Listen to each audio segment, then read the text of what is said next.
Quality और consistent performance के लिए सिर्फ सिल्वर पंप्स एंड मोटर्स, नाम याद रखना। સર ઓએનજીસી ડેફિનેટલી મારે ડિસ્કસ કરવું જોઈએ. અપસ્ટ્રીમ ડાઉનસ્ટ્રીમ કંપનીના હિસાબથી મને યાદ છે કે કદાચ આપણે પહેલાં ચર્ચા કરેલી છે ક્રૂડની સાથે જોડાયેલી કંપનીઓમાં, એનર્જીની સાથે જોડાયેલી કંપનીઓમાં. આજે ફરી એકવાર થોડો બાઉન્સ આવ્યો છે. ફાઇનલી ક્રૂડના પ્રાઇસીસની સીધી અસરો અહીંયા આવતી જોવા આપણને મળે છે. ઓએનજીસીને કઈ રીતે સમજીએ સર? ઝડપથી એ પણ ન્યૂઝ છે કારણ કે બોટમ આઉટ થોડું ક્રૂડ દેખાઈ રહ્યું છે અને સાથે જે કાલે એનર્જીને પ્રોત્સાહન આપવા માટે જે કાલે જે બિલ પાસ થયું એ બિલ ઘણું ઇમ્પોર્ટન્ટ છે આ સેક્ટર માટે, જેમ આપણે ચર્ચા કરી હતી આગળ એન્જિનિયર્સ ઇન્ડિયાની ટાઈમે. આઈ થિંક આ એક ઘણું મોટું બિલ છે અને મીન્સ સેક્ટરને માઇનિંગથી અલગ કરવામાં આવ્યું છે કારણ કે અત્યાર સુધી જે એક્સપ્લોરેશન છે ક્રૂડનું એને માઇનિંગ એક્ટિવિટીઝ સાથે જોઈન્ટ કરવામાં આવ્યું હતું અને એ સેક્ટર સાથે હતું. તો ઘણા બધા નોર્મ્સ રેગ્યુલેશન એ હિસાબે ગ્લોબલ કંપનીઓ આપણી કંપનીઓ સાથે ઇન્ડિયન શોરમાં મીન્સ કે ક્રૂડના એક્સપ્લોરેશન માટે જોઈન નહોતી થતી.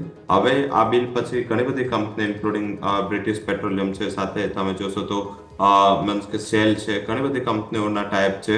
આપણી જ કંપની લાઈક રિલાયન્સ છે, ઓએનજીસી છે, એ બધાના ટાઈપ આ ગલ્ફની સાઉદી અરામ્કો છે, આ બધા સાથે આપણી કંપનીઓના ટાઈપ છે. પણ એમના શોર પર અને એમના આસપાસના એરિયા પર વધારે એ ટાઈપ પર કરે છે. ઇન્ડિયામાં આ કંપનીઓ રેગ્યુલેશનના હિસાબે થોડું ડિનાઈ મૂડમાં હતી.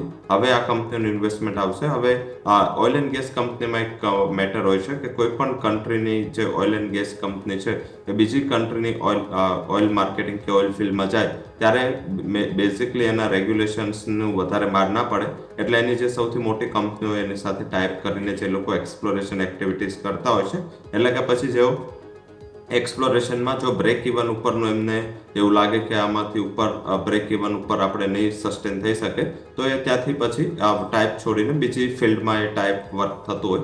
તો આઈ થિંક એ આધારિત આ સેક્ટરને એક પ્રોત્સાહન મળશે અને થોડું જો મીડિયમ ટુ લોંગ ટર્મ માટે જે લોકો જતા, આઈ થિંક ઓએનજીસી એક બેટર સ્ટોક છે, ડિવિડન્ડ યીલ્ડ પણ સ્ટ્રોંગ છે અને આ જે રિવાઇવલ છે એના પછી ઘણા ટાઈપ ઇન્ડિયામાં થવાની પ્રોબેબિલિટી છે. તો આઈ થિંક આ સેક્ટરમાં જો આ ન્યૂઝને તમારે મીન્સ કે આપવું હોય પ્રાધાન્ય તો ઓએનજીસી અને એન્જિનિયર્સ ઇન્ડિયા આ બે કંપની ઉપર ફોકસ કરવું જોઈએ.